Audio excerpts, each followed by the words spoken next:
And today for Jay Zimbauer on Car Time Radio. Jay will be back soon. Now, as I sit in for Jay often and have in the past, I have to lead in with telling you I'm not a mechanic. I am an oil lubrication specialist. So if you call in and ask me a bunch of mechanical questions, you won't be able to see me on the radio, but I'll look awful puzzled. So don't waste your time with that. But if you have any questions on anything to do with oil lubrication, engine oil, transmission fluid, gear lubes, anything along those lines, synthetic, petroleum, then I'll be glad to answer those. I'm also a specialist with filtration, fuel additives, and antifreeze. My certification is as a certified lubrication specialist from the STLE, so I think I can answer most of these questions and give you a reasonable answer and stay away from the BS, of course. So our numbers here, you know them, most of you that listen to this, but it's 407-674-1025, or if you're calling toll-free, it's 855-545-1025. And, hey, do me a favor, call in and ask a few questions because it really makes the show go easy for me and nice flow to it. And I am a local businessman here. I am a distributor, large distributor of synthetic oil. The brand is AMSOIL, and I have a lot of places in town, and be glad to entertain your questions. And, hey, I'm usually here on Sunday, and it's pretty slow, but being here on a Wednesday evening, I'm looking forward to talking to a lot of people. So give me a call and set your questions up. Now, while those people, I see the phones are lighting up, I'll talk a little in the background here as I have time about what you see and what it means on the oil bottle when you're looking at the label on that oil bottle and you go, wow, this says funny things like 5W30, and then it has these letter designations on it like API and SAE and different designators. What does this stuff really mean, okay? And I'll be glad to go over that as I have time in between the calls and have a little school of the radio here on what it means with your oil bottle and what that means to you so that you'll understand it and be able to get the product that's intended for your vehicle. Looks like we're lining up some questions here. And being the substitute host here, I got to look over at my producer and see if he clicks these guys on or whether I do. So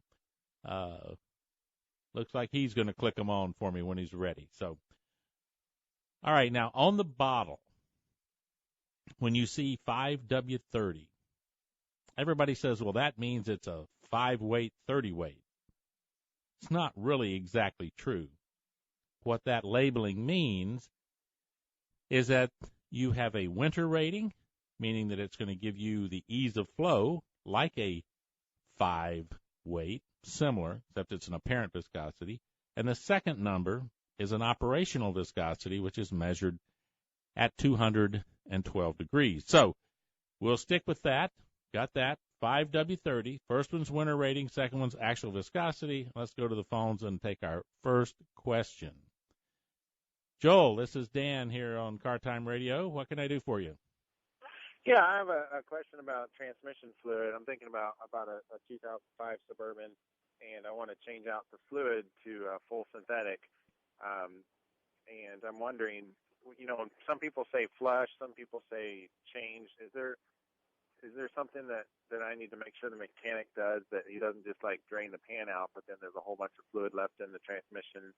If I want to do a full cleansing of the transmission and replace it with full synthetic, I want to make sure I get everything out of there. So what would you recommend as far as that goes? Well, you're right. If you do a normal drop the pan and drain, you get about 60% of the fluid out. You can't get the torque converter empty that way. If you go to one of the specialists that uses a flush or exchange machine, you hear people call it both things, that's going to remove the old fluid and replace it with the new fluid for a complete change out of the transmission. Now, there are people out there who don't want to do that unless you actually change the filter at the same time. There's other people who say that that doesn't make that much difference. So that's sort of a personal opinion. at least the first time that fluid was ever completely exchanged out, I'd prefer to have the filter changed myself. Now, some people might not, but that's something you would consider. And here's the other part. When you said a 2005 Suburban, how many miles did you say are on this vehicle?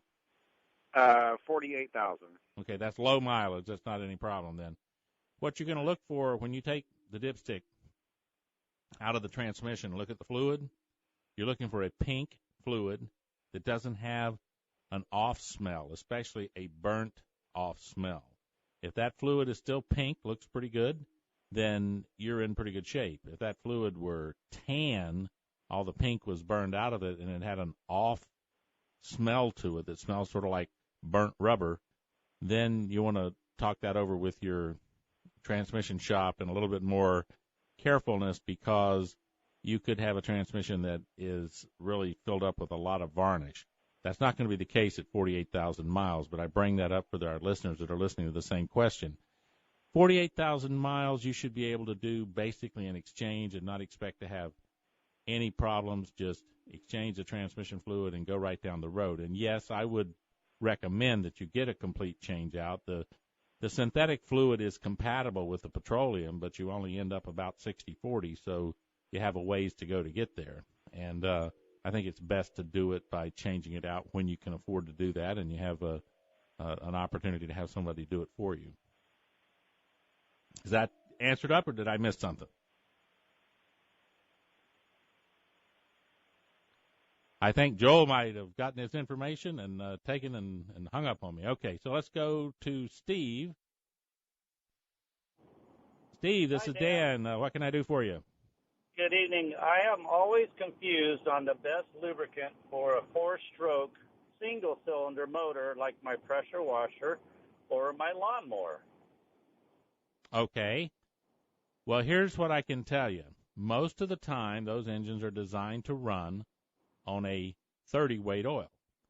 However, when you run them like a commercial, really run it hard, 4, 5, 6, 7, 8 hours at a time, you could step up to a 40-weight oil and you'd be just as well off. But they are typically designed to run on a 30-weight oil. Now, depending upon the size of the unit, you can either have splash lubrication or forced lubrication with a filter, and that's generally how you know the difference. If you have a filter, you have forced flow lubrication. If you don't, you probably have splash lubrication.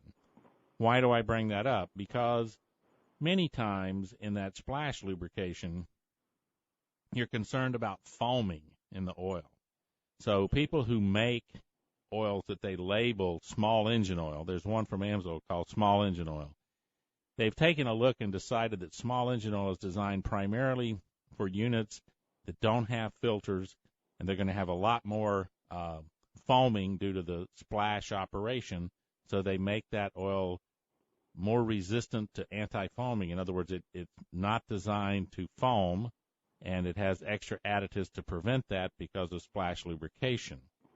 Other than that, I would tell you that those small engines, they need a reasonable amount of zinc and phosphorus in the oil, and a lot of the current SN-rated automotive oils are low in that capacity. So if I couldn't find myself either a motorcycle oil, a genuine motorcycle oil, or a marine engine oil, then I would go find a diesel oil, such as a 1040 or 1540, or even a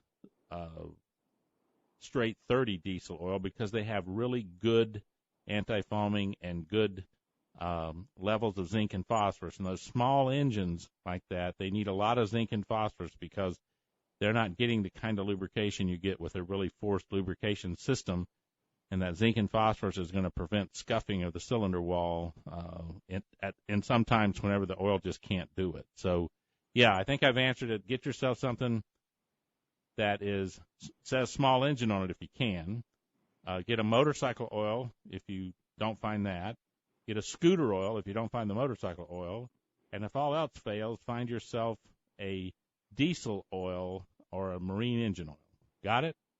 Yes, sir. Dad always said don't use high detergent oil, and maybe that had something to do with the foaming aspect of that. But I'll tell you, the thought of running my pressure washer for 8 solid hours is absolutely mortifying.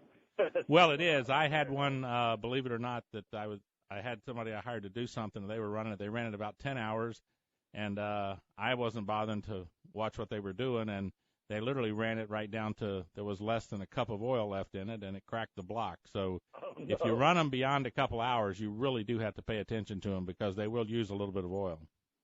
Thank you for your help. All right, another good question, and we'll just go right to the next one. So this just says Seth, and I'm not sure if that's a name or what, but what can I do for you? This is Dan. How you doing? Yes, that's my name, Seth. Okay, Seth, what can I do for you? I need to make this as quick as possible because I have arrived at my destination. But my question was similar with the other caller regarding the transmission. I've got an old Honda. It's not that old, but it's got high mileage, over 200,000 miles.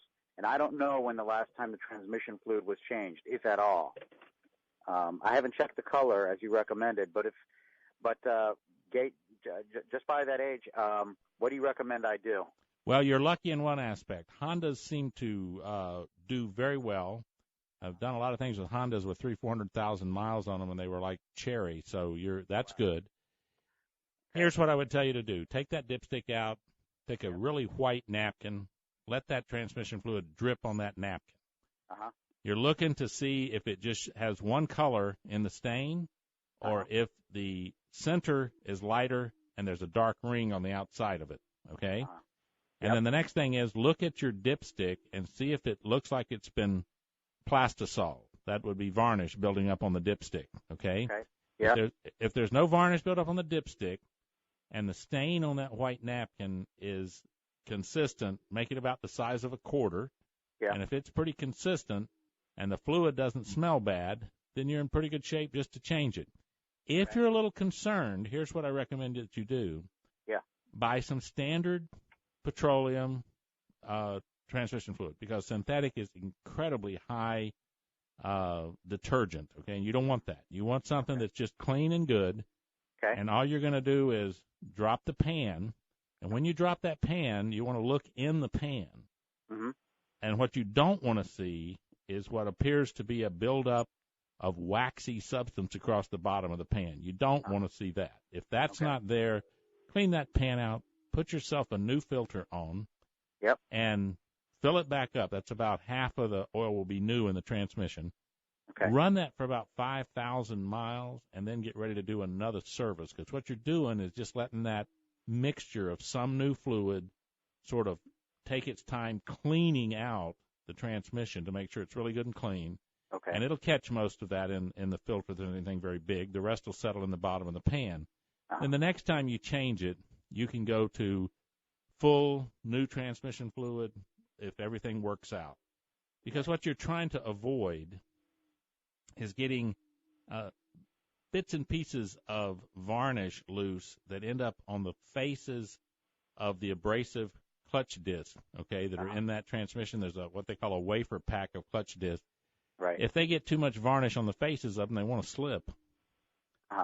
Slipping is not good. Not good. Gotcha. So that's why you take your time with it, look at these different things. Probably not going to be any problem. I'm telling you, Hondas usually you don't see a lot of problems. I don't think those transmissions run as hot as in some other vehicles. So that's what kills transmission fluid is heat. And if you look at how cars are built today, they're so well aerodynamically built, they don't let much air flow back in under the car on the transmission. And so the only way it can cool itself down is in the radiator. And sometimes the radiator ends up being a heater because the thermostat's set in the radiator to run at 200 degrees, and all of a sudden it's going to eventually equalize the transmission pretty close to that temperature. So anyway, heat is the killer. That's why I recommend to everybody when they have any situation that they need to go to a synthetic transmission fluid. These transmission fluids are getting thinner in the new cars, and as they get thinner, their upper operating limit drops with them. And yet we're forcing the cars to operate higher temperatures. The transmissions are operating at higher temperatures. And at the same time, they're asking them to go to thinner fluids. So the only way you can do that is to shift over to a synthetic to be able to stand that type of a mismatch of, direction where you're trying to go. Gotcha. And all right, I understand. And last thing, I feel kind of like a knocking in, the gas pedal. It seems like when I guess the car is shifting, I have an automatic, but I sort of hear a knock every now and then as I'm changing the acceleration. Well, that's a front-wheel drive car, right? Yeah. Yeah, and a lot of those knocks sometimes, and again, like I said, starting the show, I'm not a mechanic, but a lot of knocks that you hear in front ends have to do with CV joints and where the axles come into the little transfer case that runs out more than in the actual transmission itself. So you probably want to have some check to see if one of the CV joints is starting to it clicks. knock. Yeah, when I turn, it clicks. It does. That's click. a CV joint. Okay, but I'm talking about even when I'm going straight.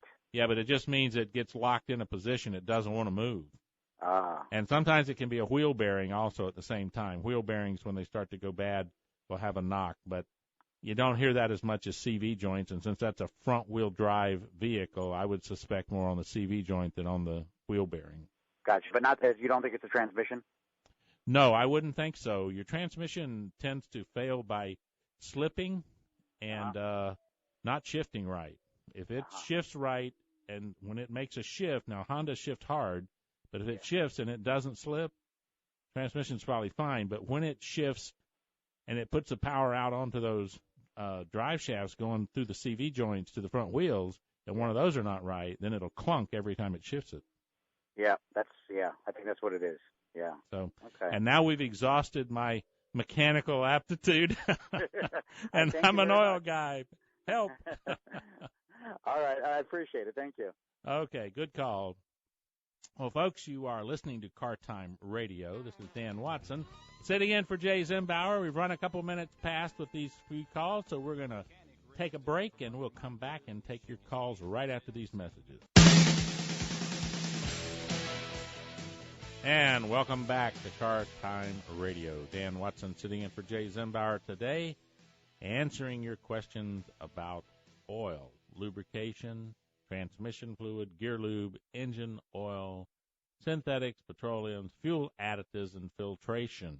I even answer questions on lawnmower oil and tractor oil and all that kind of stuff. So had some good calls and actually ran a little over, so we got a little bit of time to stuff in here and get back on schedule.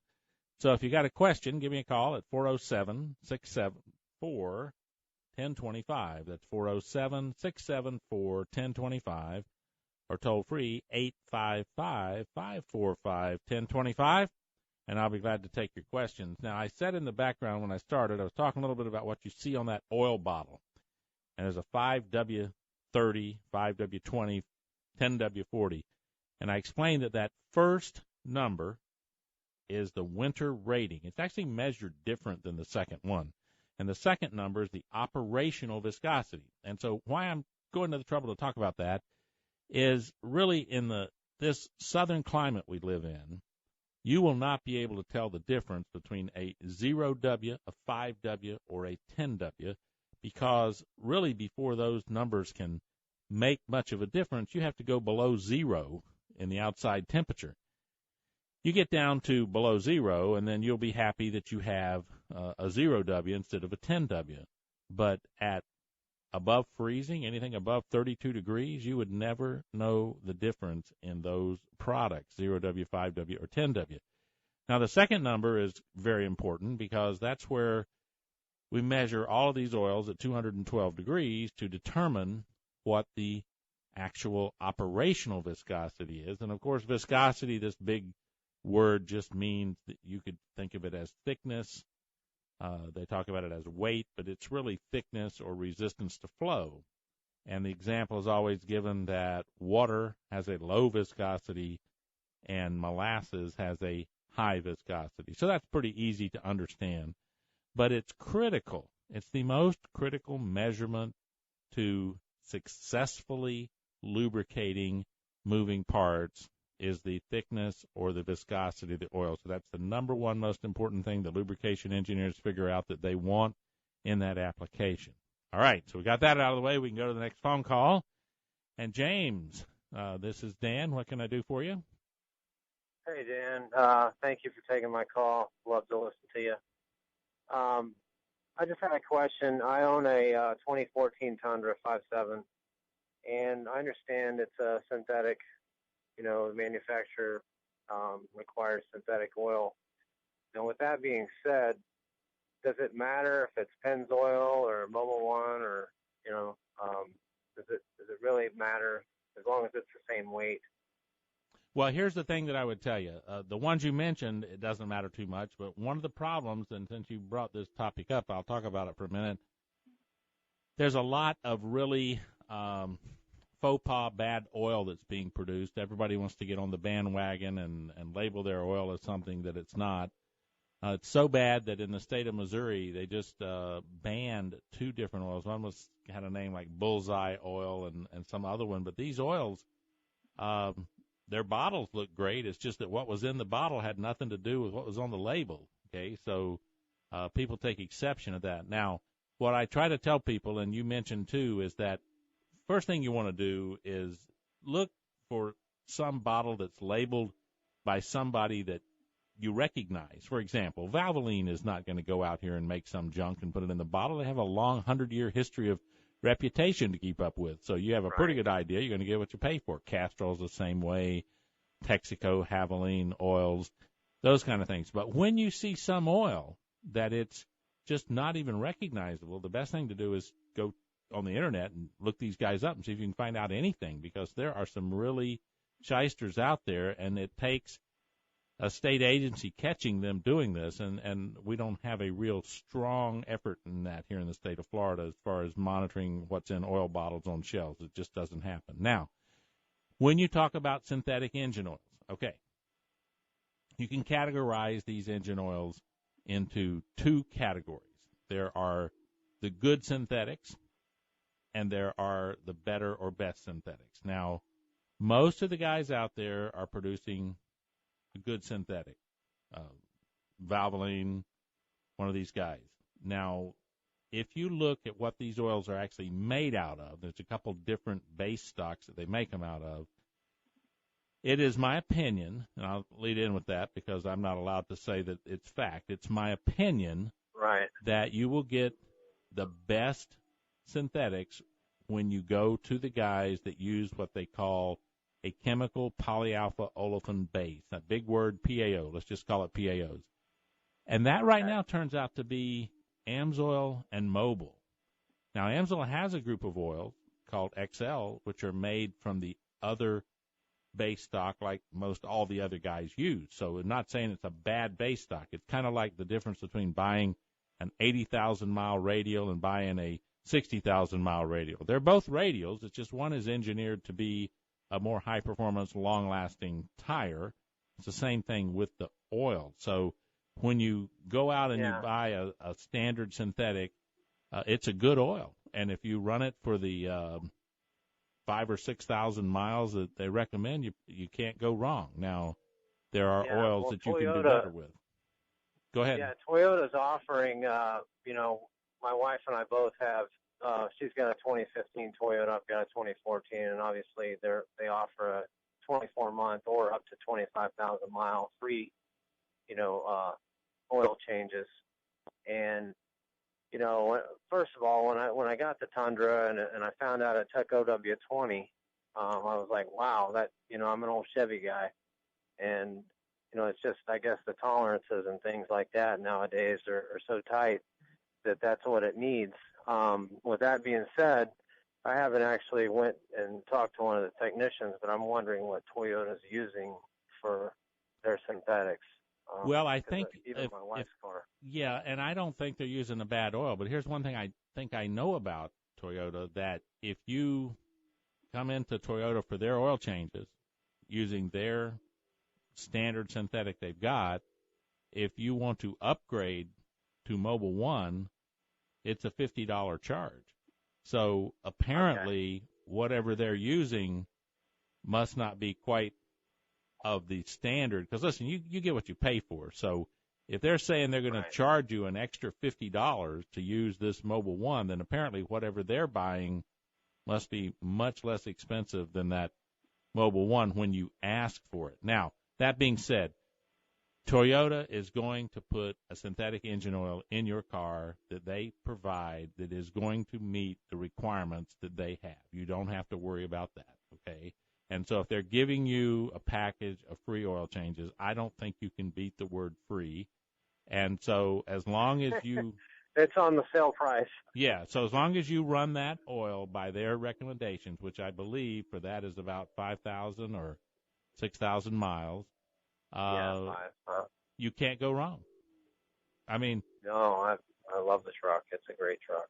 yeah, and I have a lot of respect and confidence that Toyota is going to give you the right recommendations. Now, if you were to ask me if you were paying for it yourself and you wanted to make sure that you did the due diligence and you got the very best oil, and in fact you could do it a little longer, then I'd tell you, hey, take a look at AMSOIL. We'll give you actually a tougher, better oil, and you can run it for 10, 15, 20,000 miles instead of 5 or 6. I agree. But when it's free, I totally agree. it's free. Yeah. And I ain't figured out any way to beat free. You know, that's the best way to do it. So yeah, Well, Toyota will. You can trust Toyota. They're going to put a decent oil in there, and as long as you stick with the miles and intervals that they recommend, you'll be just fine. Thank you very much. All right, I think we're going to have to take a break because we're trying to get back on schedule here, and I keep running over, and the producer's going to throw me out. So we'll be back right after these messages. And welcome back to Car Time Radio. Dan Watson sitting in for Jay Zimbauer today, answering your questions about oil, synthetic oil, petroleum oil, engine oil, transmission oil, gear lubes, diesel oil, European auto oil, all kinds of oil. Now, let me give you these numbers one more time here, 407-674-1025 or 855-545-1025. Now, I had a question during the break about what's more important, mileage or time, because you always hear that oil is good for 3,000 miles or 3 months or 3,000 miles or 4 months or whatever the time span that's put on for that change interval. And many people say, well, I don't get it. What's to do with the time, right? Well, time is actually important for this aspect. When I drive my vehicle and it's sitting at room temperature and I start it up and I heat it up and it reaches full operating temperature and then it cools back down to room temperature, we could call that a cycle. And what we mean by a cycle is that was a temperature cycle that went from ambient standard up to operating temperature and back down again. Why is that important? Well, in your engine, at any time, overnight in particular, that there is dew on the windshield, there's condensation inside the engine dripping down into the oil. So I'm always dealing with moisture and how I can boil it off. The oil has to reach about 140 degrees and stay above that for 10 minutes, usually to get most of the water condensation out of the oil. Now, that condensation and water that's in the oil, the little bit that's there, it participates in some chemical reactions that go on with byproducts of combustion to make acids. And those acids will work on the oil. The oil has an additive, an alkaline additive in it, to try to combat these acids. But naturally, every time you go up and down in this cycle, you're wearing out those additives. So the time is based on assuming the number of times that you go from room temperature up and down, up and down, up and down, and there's so much moisture to contend with, and they are somewhat conservative on it, but they're trying to make sure that you don't deplete the alkaline additives and have your oil become acidic and eat the surface out of the bearings and the connector rods in the main bearings. So that's the reason, all right, for the time as well as the miles. So, all right, looks like we got some more calls here. So, okay, Mark, this is Dan. I see you have an Olds diesel. I didn't know any of those were still around, or is that an old diesel, or is that an Oldsmobile diesel?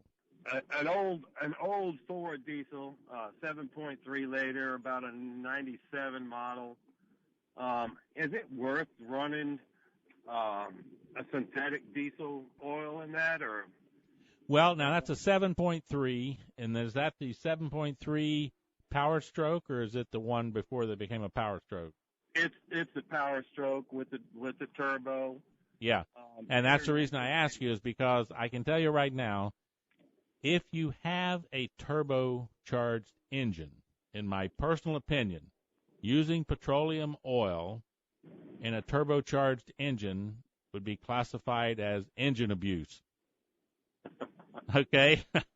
I know that sounds corny, but listen, that turbo can tear up petroleum oil so fast you can't even believe it's there. It is possible for oil to reach temperatures as high as 600 degrees in the turbo.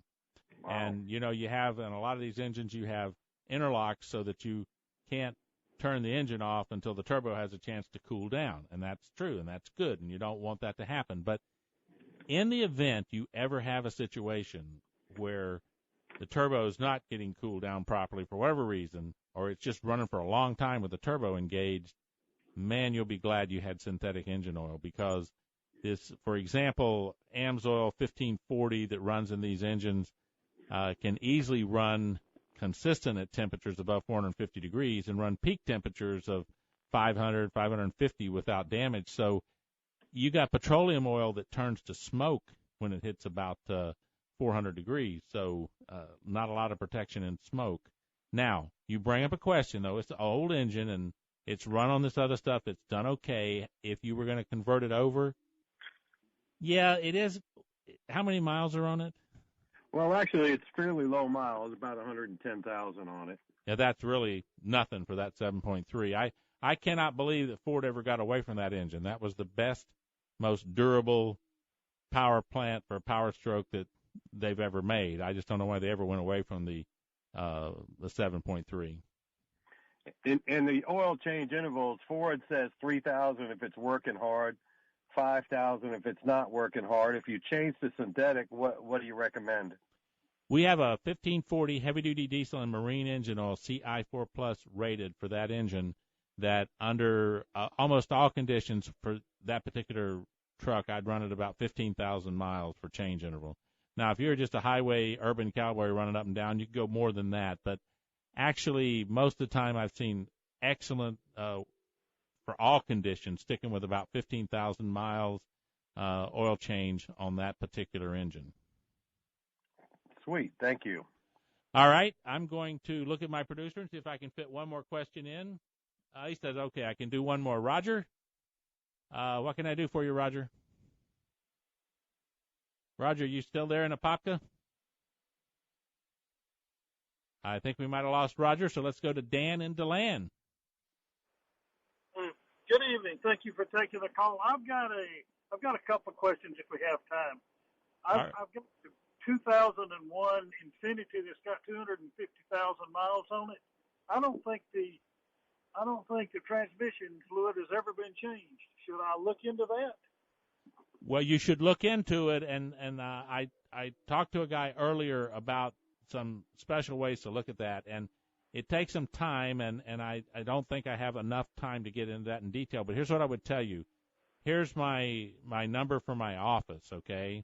It's 407-657-5969. And if you'll talk to me about that particular issue, you give me a call, we'll spend 30 minutes talking about what to look for and what things to do, but I just can't fit all that into this show. What's your second question?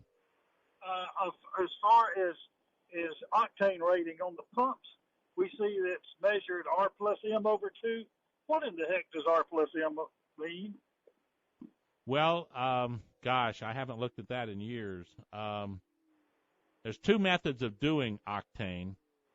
And I'll have to look that one up, or when Jay gets back, I'll have to ask him, because I just haven't looked at that particular thing in a long time.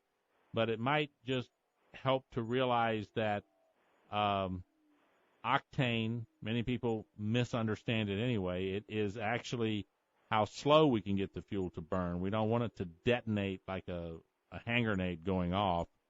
So that measuring system that's on there are some people that believe that the one on the pumps, and there's another system to do it, that the one on the pump sometimes is about 2 points below or 2 points above one or the other. It's 2 points different than what the other system they use to measure it is. So that's a very good question that I'm going to look up, and I'm going to talk to Jay about putting the answer out on that when he comes back on the show, because it's a good question, and I just can't answer it for you right now. That's okay. Thank you. All right, Dan, you give me a call, and we'll talk about that transmission. So we're going to take another break and pay some bills, and we'll be back with your calls. And this is Dan Watson sitting in for Jay Zimbauer today on Car Time Radio. We've had a great hour, lots of calls, got a couple things to close up on here in just a few minutes to do it. Listen, if you have more questions about lubrication, oil, AMSOIL, synthetic oils, any of these things, check out my website. It's easy. It's thelubepage.com. And there you can ask me more questions, and I'll be glad to respond to them and try to send you out some literature or information if I need to fully answer your question. So I get these questions all the time, so I usually have a fairly decent answer for them. Sometimes all I do is cut and paste in the answer to the last guy's question for your question. And I think we're going to develop an actual frequently asked questions section and just post it up on the website so that people can go there and look at them rather than me always sending back out a response. Now, I said at the beginning we'd talk a little bit about the label on the bottle. We didn't get a lot of time to do that, but just remember that you need to look in your owner's manual, see what your manufacturer specifies for the oil that you're going to use in your car. Now, once you've got that, you go looking for that and you look on the bottles.